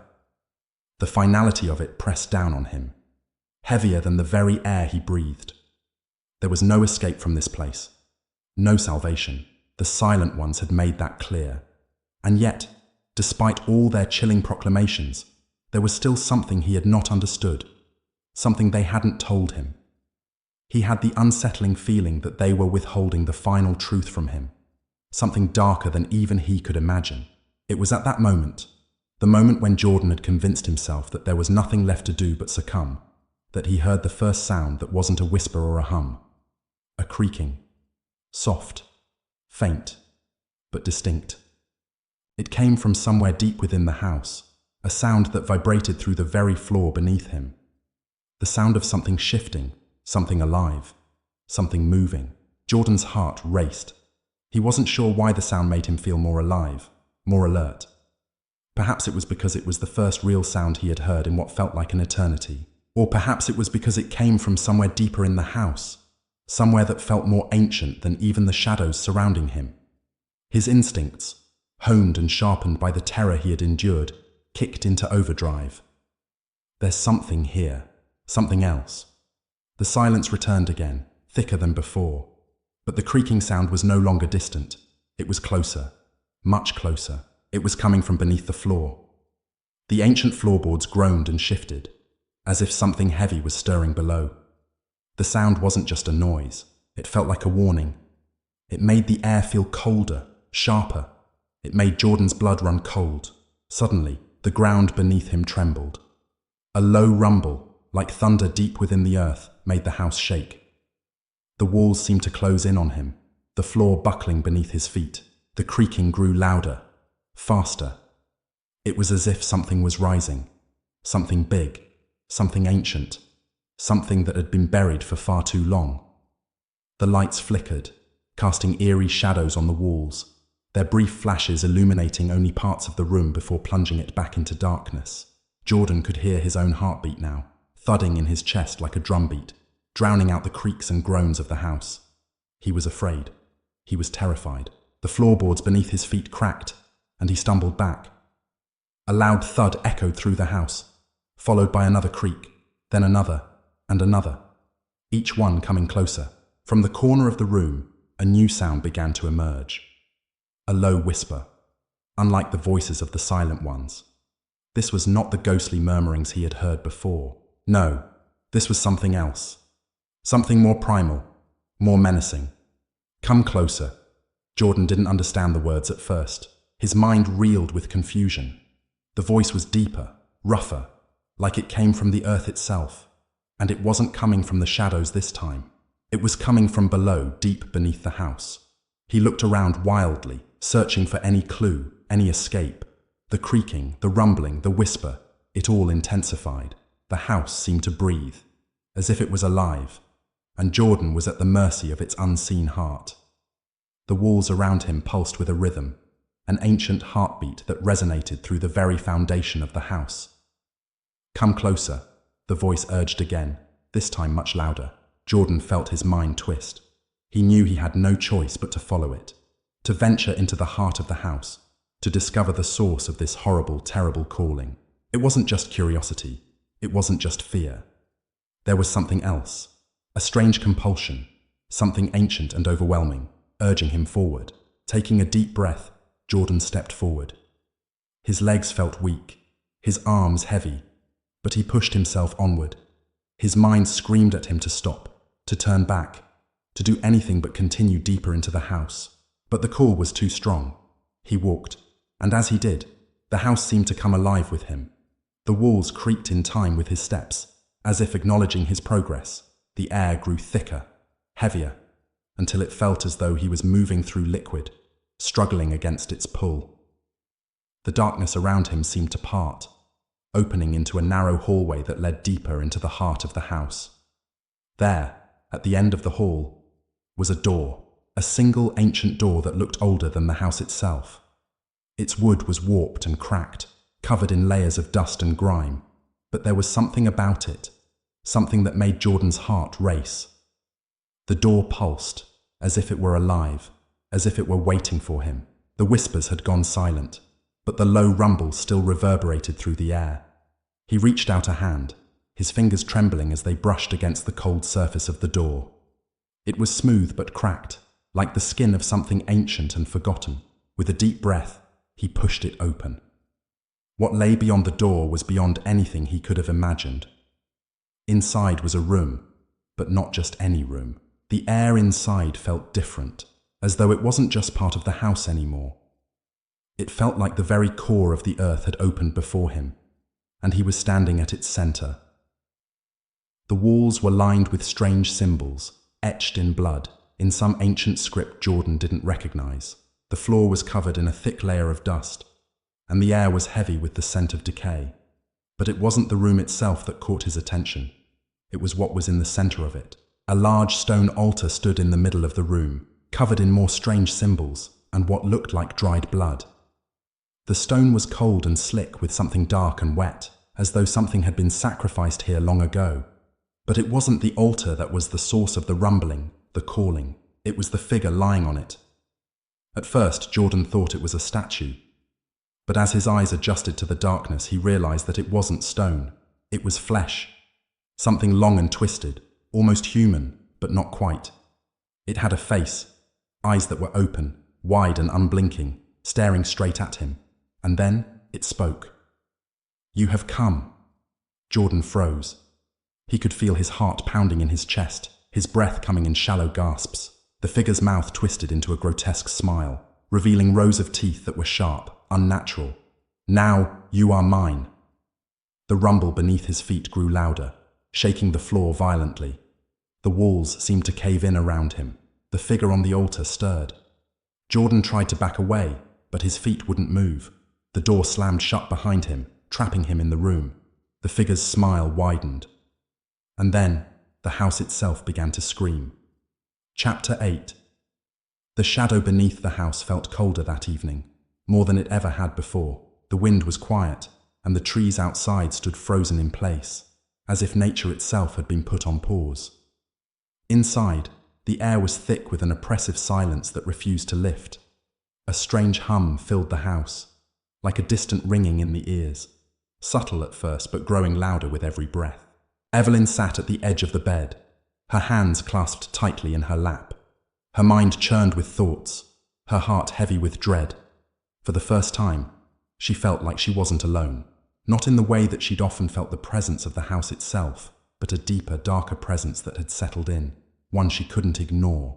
It wasn't the wind or the creaks of old wood, it was something alive, something hungry. The shadows seemed to stretch unnaturally, as if they too were waiting, patient, biding their time. For weeks now, she'd been hearing whispers at night, so faint that they were almost imperceptible, but undeniable once they reached her ears. The voices came from nowhere, slipping through the cracks in the walls like tendrils of smoke. She would wake up in the middle of the night, drenched in sweat, heart racing, ears straining to hear the words that lingered just out of reach. But tonight it was different. The voices had changed. They weren't whispers anymore. They were screams. But the screams weren't from any living person. They were echoes from the past. She could hear them clearly now, reverberating off the walls of the house, each cry more desperate than the last. Each scream was a plea, a desperate cry for help, for release, for the end of whatever torment had been inflicted. Evelyn stood abruptly, her breath shallow, her skin prickling. The sound was unbearable. The walls seemed to pulse with the noise, every inch of the house vibrating as if it were alive. It wasn't just the whispers anymore. It was something more, something far worse, a presence that had been dormant for years, perhaps centuries, now waking, and with it, a hunger that could not be satisfied. She walked out of the bedroom, her feet moving on their own accord, her body betraying her mind. She passed through the long hallway, the walls closing in on her as the temperature dropped. She had to find out what was happening, what had happened here. It was the house, she realized. The house itself was alive, but what was it alive with? As she reached the end of the hall, her gaze fell upon the door at the farthest end, the one that had never been opened, the one that she had been warned to avoid. The basement, the place where the house's secrets lay, hidden from view. The door was slightly ajar now, the darkness beyond it spilling out into the hallway like ink, spreading across the floor. Evelyn hesitated. Every instinct in her body screamed for her to turn away, to go back, to leave this cursed place behind. But she couldn't. The whispers had grown into growls now, deep, guttural sounds that scraped against her soul. The air around her felt heavy, pressing against her chest like an unseen weight. Her heartbeat quickened as she stepped closer to the basement door, her fingers trembling as they reached for the cold handle. The door creaked open on its own, the sound grating on her nerves, and she was plunged into darkness. The smell hit her first, a musty, damp scent that clung to the air, thick and suffocating. It was as though the house had been holding its breath for years, waiting for her to open that door. Evelyn took one slow step into the darkness, her hand reaching out, feeling for something to steady herself. But there was nothing. She could hear her own breath, shallow and ragged, mingling with the soft whispers that seemed to come from the very walls around her. She couldn't tell if they were real, or if they were just in her mind, but they had become louder, more insistent. They were calling her name now. Her feet moved of their own accord, dragging her down the stairs. The air was damp, oppressive, as if the house itself were exhaling, releasing something ancient and forgotten. The walls were lined with thick shadows that seemed to pulse with life, shifting and twitching, but they were always just out of reach. She wanted to turn back, to flee from the house and its terrible secrets, but something kept her going. She couldn't stop now. She had to know. She reached the bottom of the stairs and the room around her seemed to close in. The darkness here was absolute, as though it were pressing against her skin, seeping into her very bones. And then she saw it. A figure, hunched and twisted, standing in the far corner of the room. Its features were obscured by the shadows, but Evelyn could feel its eyes on her, cold and empty. It was waiting, waiting for her. Her breath caught in her throat as she took a step back, but she could feel the air shift. a presence moving in around her. She was not alone. Suddenly, a low groan escaped the darkness, and a pair of glowing eyes pierced the shadows. They were too bright, too unnatural, and they seemed to burn into her soul. She froze, unable to look away. She wanted to scream, but the sound was trapped in her throat. The air grew colder still, and Evelyn's breath came out in misty gasps. She felt something shift in the dark, something large and heavy moving toward her. The whispers grew louder, louder than before, until they filled her mind, drowning out everything else. She could hear them now, clearer than ever before. The voices were not just whispers, they were warnings. Get out! But it was too late. The figure lurched forward, a grotesque, skeletal hand reaching out for her. Its fingers were long, too long, and its skin was stretched thin, as though it had been waiting for centuries. The cold that emanated from it was suffocating, biting into her skin, her very essence. She tried to move, but her legs wouldn't obey her. She was rooted to the spot. The whispers, the voices, the growls, all of it melded into a cacophony of agony. Evelyn could feel the house itself turning on her, the very walls groaning in protest. She was trapped. Trapped in this nightmare, in the clutches of something that had never truly left. The figure reached her, and in one swift motion it grasped her arm, its fingers curling around her flesh like iron chains. The cold burned through her, and the whispers grew louder, their words becoming clearer with every passing second. Get out, get out, get out. And then, with one final sickening twist, the figure dragged her into the darkness. Chapter 8. The Shadow Beneath continued. The darkness in the basement wrapped around Evelyn like a suffocating blanket. The cold clung to her skin, but it wasn't just the chill of the air. It was the kind of cold that settled deep in the marrow of her bones, a bone-chilling presence that numbed everything it touched. The air felt thick, as though it were alive, and each breath she took was laced with an invisible weight, an oppressive force that held her in place. Evelyn struggled to breathe. Her chest felt tight, as if something invisible had a grip on her heart. The voices were louder now, more distinct. She could hear them clearly. Whispers, guttural growls, and at times, sharp screams that sent jolts of terror straight into her spine. The sounds reverberated off the cold stone walls, echoing in her ears, but no matter how hard she tried to block them out, they lingered.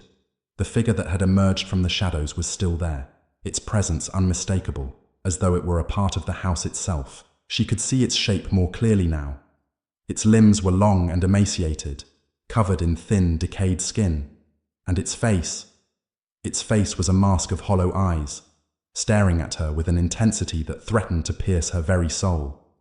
Evelyn tried to move, but her legs felt as though they were encased in concrete. She couldn't scream, couldn't run. All she could do was stand there, rooted to the spot, staring at the thing that had been waiting for her. A low growl rumbled from deep within its chest, and Evelyn's heart skipped a beat.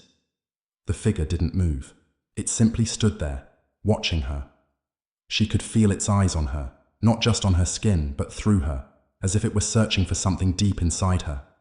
She could almost hear it, its thoughts, or perhaps its hunger. It wanted something from her. Suddenly the air shifted, as if the house itself was holding its breath. Evelyn felt a pull, subtle at first, but growing stronger with each passing second. It was as though the very floor beneath her feet was shifting, the walls bending inward. The room seemed to close in on her, the shadows growing darker, more oppressive. Her vision blurred, and for a moment she thought she saw other shapes in the dark corners of the basement. Figures, silent and still, watching her. Her mind raced. Was she hallucinating? Was this real? Could it all be a product of fear, of the house's strange grip on her mind? She wanted to run, but her body refused to move. The fear had rooted her in place, and it was only growing stronger, feeding on her terror. Then, the figure took a step forward. Evelyn's breath caught in her throat. The sound of its movements was unsettling, a sickening creak, like the twisting of old bones, echoing through the air. It was getting closer, and she was paralyzed. She tried to scream, but but the sound was strangled, barely a whisper. "Leave me alone," she managed to choke out, her voice barely audible against the deafening silence that followed. The figure didn't answer.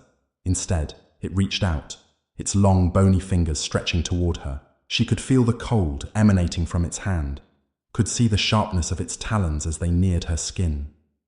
Just as its hand brushed against her arm, a searing pain shot through her body, a pain unlike any she had ever felt before.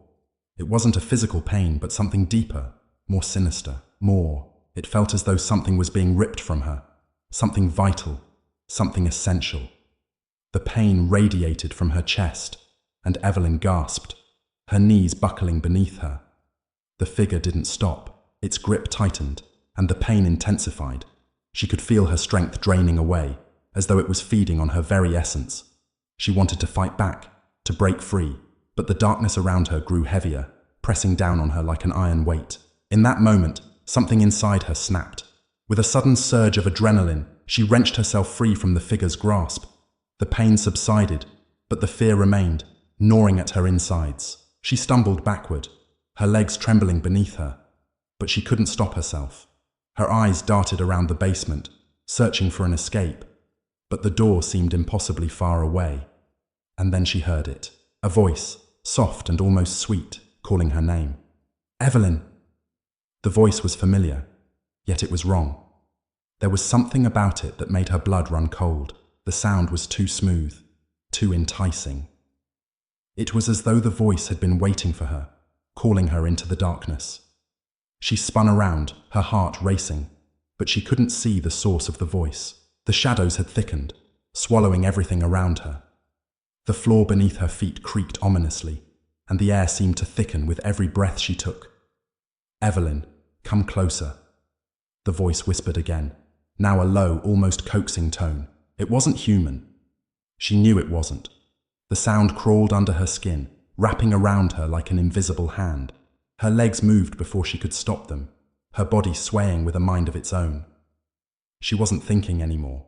She was only reacting, drawn to the voice like a moth to a flame. The basement seemed to distort, the walls closing in on her, the shadows growing deeper and more tangible, as though they were alive, reaching out to claim her. The cold pressed in from all sides, squeezing the breath from her lungs. And then, before her, in the heart of the darkness, something began to take shape. It was faint at first, a silhouette in the blackness, but as it came closer, the shape became clearer. A figure, taller than the first, its form shifting and undulating, as though it were made of the darkness itself. Its face was featureless, a mask of pure shadow, and its hands were long, with fingers that seemed to stretch endlessly toward her. Evelyn froze, terror flooding her system as the figure advanced. She couldn't move, couldn't speak. Her body was frozen, as though it had been turned to stone. The figure stopped in front of her, and she could feel its presence like a weight on her chest. It leaned down, its shadowy form towering over her. It was no longer a whisper in her ear, no longer a voice. It was something far worse. It was a presence, a force that pushed in on her from all sides, suffocating her, filling her with an overwhelming sense of despair. "Evelyn," it whispered again, its voice like a breath of ice against her ear. "You should have never come here." The words sent a chill straight through her heart. The basement began to pulse, the walls closing in on her once more, the darkness becoming suffocating. She could hear the whispers again, louder now, filling her mind, drowning out everything else. The figure reached out, its hand hovering just in front of her face, and in that moment, Evelyn knew. She knew that there was no escaping. She was trapped in this house, trapped with whatever ancient force had taken root here, waiting for her to fall prey to its hunger. As the figure's hand brushed her skin, a scream tore from her throat, raw and desperate, but it was swallowed by the darkness. Chapter 9. Whispers in the walls. The house, heavy with the scent of decay and dust, seemed to breathe in the cold, stagnant air.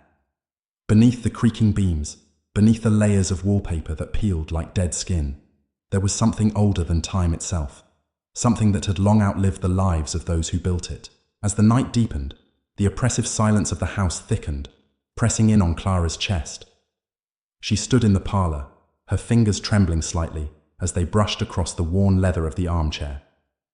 Outside, the wind howled like a beast trapped in the forest, its cries rising in an eerie chorus that rattled the windows. But it was not the wind that made Clara's heart race. No. It was the feeling that had grown steadily since she stepped inside this place. A feeling that clawed at the back of her mind and whispered her name in a language she could not understand. Clara! The voice came again, soft as velvet, yet sharp enough to slice through her thoughts. She froze. It was a voice she had heard before, somewhere in the shadows, in the corners of her mind. But now it felt closer, far too close. Her breath quickened, her pulse drumming in her ears, but she could not move. It was as if the house had rooted her to the spot. "Who's there?" Clara whispered, her voice barely a murmur, afraid that speaking too loudly would provoke whatever was waiting in the dark. The silence stretched for what felt like an eternity, suffocating in its heaviness. But then she heard it. A soft scrape, like nails dragging along the wooden floor. Her heart lurched. She turned sharply, her eyes scanning the room. But there was nothing.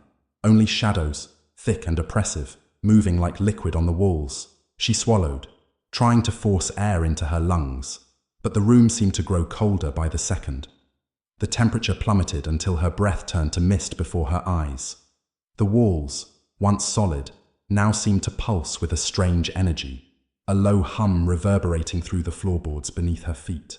Suddenly, the hum stopped, and a new sound took its place, a soft, steady tapping. It was faint at first, almost inaudible, but it grew louder, more persistent. Tap, tap, tap, like a finger drumming on glass. Clara followed the sound, her heart beating louder than the tapping itself. It seemed to be coming from the hallway beyond, a long, narrow passage that led to the heart of the house. Slowly, she took a step forward. Her feet felt heavy, as though the house was reluctant to let her go. The floorboards creaked underfoot, echoing in the stillness. Every instinct screamed at her to turn back, to run. But something held her in place. Something was waiting, just beyond the threshold. The tapping continued, each strike of the unseen finger more frantic than the last. Clara's fingers curled into fists at her sides, her nails biting into her palms as she reached the edge of the hallway. Her breath hitched as she saw it, a shadow moving against the grain of the dark. The figure was tall and gaunt, its long limbs jerking unnaturally in the dim light, as if it were made of darkness itself. It was standing at the end of the hall, its back to her, but as Clara stepped forward, it turned slowly, its head tilting at an impossible angle, its eyes glowing with an eerie, unnatural light. The figure was smiling, but it wasn't a smile of joy. It was a grin that stretched too far, too wide, its mouth open to reveal teeth that looked too sharp, too white, like the bones of the dead. Clara's breath caught in her throat, her feet frozen in place. Her mind screamed at her to run, to flee from whatever this was, but her body refused to obey. Her heart thudded in her chest, each beat growing louder, each pulse more erratic than the last. And then it spoke. "You should have left, while you still had the chance." The voice was low, guttural, and filled with a sense of ancient malice. It vibrated in Clara's bones, sending a wave of nausea crashing over her. The figure's smile widened further, the corners of its lips pulling back so violently that it seemed as if its face would split in two. Clara's legs trembled beneath her. She felt like she was suffocating, the air growing thick and stifling with each passing moment. And then, the figure moved, its arms outstretched, its fingers twitching like something desperate, hungry. It was coming toward her. "Stay away!" Clara cried, her voice trembling. But the words fell flat, swallowed by the oppressive silence of the house. The figure didn't stop. It came closer, its feet barely touching the ground, gliding over the floor as if it were part of the shadows themselves. Clara took a step back, her breath coming in short, shallow gasps. And then, just as it reached her, something in the house shifted. The walls groaned, a low, tortured sound like the lament of a dying soul. The lights flickered, casting the room in an erratic strobe of light and darkness. The figure paused. Its head snapped toward the window, its face twisting in an expression of pure hatred. Clara took the opportunity, her instincts screaming at her to move. She turned and bolted, her feet pounding against the floor, her heart racing as she sprinted down the hall. The house seemed to close in on her, the shadows reaching out with long skeletal fingers, brushing against her skin, clawing at her. She could hear it. The tapping was back, louder now, echoing in her ears. It wasn't just coming from one direction anymore. It was coming from every corner, from every wall. The house itself was alive, moving, shifting as if it were a breathing, living thing. Clara's pulse hammered in her chest as she reached the stairs, her hand grasping the banister for support. The air felt thicker now, pressing in around her like the grip of 1,000 invisible hands. But there was no time to think, no time to second guess. She had to get out. She had to escape. And then, the whispering started again. It was faint at first, like the rustle of paper, but then it grew louder, filling the space around her. "Clara!" it said again, the voice sweeter now, more coaxing. "Come to me." Clara's heart skipped a beat. She turned, her eyes wild as she searched the room for the source of the voice. But there was nothing. Nothing except the shadows that seemed to close in tighter, drawing her in. The whispering was growing, suffocating, until it was all she could hear.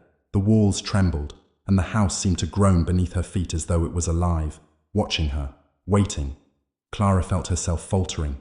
Her legs felt weak, her head spinning as she struggled to stay focused, to keep her mind clear. But the voice was everywhere now, louder than ever, beckoning her, pulling her closer. "Clara!" She took a step back, her body trembling as the voice reached a deafening crescendo. The air itself seemed to vibrate with the sound, the walls around her shaking violently. And then, in the darkness, the figure appeared again, its grin wider, its eyes glowing brighter. But this time, it was not alone. The shadows had come to life. Chapter 10. The Eyes of the House. The house was no longer a mere structure, no longer a place made of wood and stone. It had become something more, something alive. Clara could feel it in her bones, in the very air she breathed. It was a presence, ancient and all-encompassing, pressing down on her, suffocating her. She had entered this house seeking answers, seeking something to end the torment that had haunted her family for generations. But now she realized, the house itself had no intention of allowing her to leave. It had been watching her from the very moment she crossed the threshold, and it was not interested in answers. It wanted her. Clara stood frozen in the center of the parlor, the cold air wrapping around her like the fingers of a phantom. Her mind raced as she tried to make sense of what was happening. But the more she tried to understand, the less it made sense. The walls were breathing. The floors creaked under the weight of something unseen. The very fabric of reality seemed to bend, warped by the malevolent force that lingered just beneath the surface. The candles flickered, casting long, distorted shadows across the room. The shadows moved, undulating like smoke, as if the very darkness itself had a life of its own. And then there were the eyes.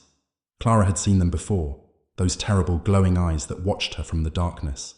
But now they were everywhere. They were in the walls, in the corners, in the mirrors that hung crooked on the walls, their reflections twisted and warped beyond recognition. They're not just eyes, Clara thought, her breath coming in short gasps. They're watching me. And then she heard it, the unmistakable sound of footsteps behind her. Slow, deliberate, echoing through the silence like the tread of something large and heavy. Clara spun around, her heart pounding, but there was nothing. Just the dark expanse of the hallway, the shadows gathering like a storm. The air was thick with the stench of rot, as if the house itself was decaying, feeding off something that it shouldn't. She took a step back, her foot brushing against something soft. She turned, her eyes widening as she saw a figure standing in the far corner of the room. It was tall and thin, shrouded in darkness, its face obscured by a hood that seemed to melt into the very air around it. Clara's heart skipped a beat. Another one. This was different, though. This figure felt different. Its presence was colder, sharper, as though it was made of the very darkness itself. She could feel its eyes on her, even though its face was hidden in shadow. She wanted to scream, to run, but her feet felt like they were stuck to the floor. The figure took a step forward, its movements jerky, unnatural. Then came the voice. It was deep, guttural, like something dragged from the depths of the earth. "You should not have come here." Clara felt the words in her chest, like a physical blow. The room seemed to close in around her, the walls pressing against her, the floor tilting beneath her feet. The house was alive, and it was angry. You are not real," Clara managed to whisper, her voice shaking. "None of this is real. It's just a dream. A nightmare." The figure took another step forward, its shadow stretching unnaturally long. "Do you think you can escape what's already been set in motion?" Clara's mind reeled. The words echoed in her head, reverberating through the very structure of the house, shaking her to the core. She tried to move, to run, but her legs wouldn't obey. Her body was frozen, trapped in this nightmare. The figure's voice came again, this time louder, almost mocking. "It's too late. The house has claimed you, Clara. You belong to it now." Suddenly, Clara felt a cold hand on her shoulder. Her body tensed, a scream rising in her throat, but she couldn't move. She couldn't speak. The hand was ice against her skin, sending a shock of cold through her body, freezing her in place. And then, there were the eyes. Countless eyes, glowing red, filling the room. They were in the walls, in the mirrors, in the very air she breathed. Everywhere she looked, there they were, staring, watching, waiting. They weren't just eyes. They were hungry. They were alive, and they were waiting for her. The house was hungry too. It had been starving, waiting for something to feed on, something powerful, something pure. And Clara, it seemed, was just the thing it had been waiting for. "I can't escape," she thought, her mind swimming with terror. "I can't escape this place. I can't escape its hunger." The figure stepped forward again, its face now visible in the dim light. It was no longer just a shadow. It was a thing of flesh, its features distorted and twisted, its eyes black holes of emptiness. Its grin was wide, too wide, its teeth sharp like broken glass. "You should have stayed away, Clara," the figure said, its voice a rasping whisper, like dry leaves blowing in the wind. "Now, you are ours." The walls trembled as the figure reached out to her, its hand stretching unnaturally long, its fingers like claws. Clara's breath caught in her throat as she struggled to move, to scream. But the house wouldn't let her. It was holding her, trapping her, its fingers tightening around her heart. With every second that passed, Clara could feel her strength slipping away. The eyes in the walls grew brighter, more insistent. The air grew colder, heavier, suffocating her. And the figure, no longer just a shadow, was closing in, its mouth opening wider, its grin growing until it took up half its face. "You belong to us now," it whispered, its breath like death on her neck. Clara's vision blurred. Her mind was slipping away, the terror consuming her, drowning her. She was no longer sure what was real. Was this still the house, or was she trapped in some dark, endless void? She tried to scream, but no sound escaped her lips. She reached out, her fingers brushing the cold air, but it was too late. The house had already claimed her. And then, in the darkness, there was nothing, just silence.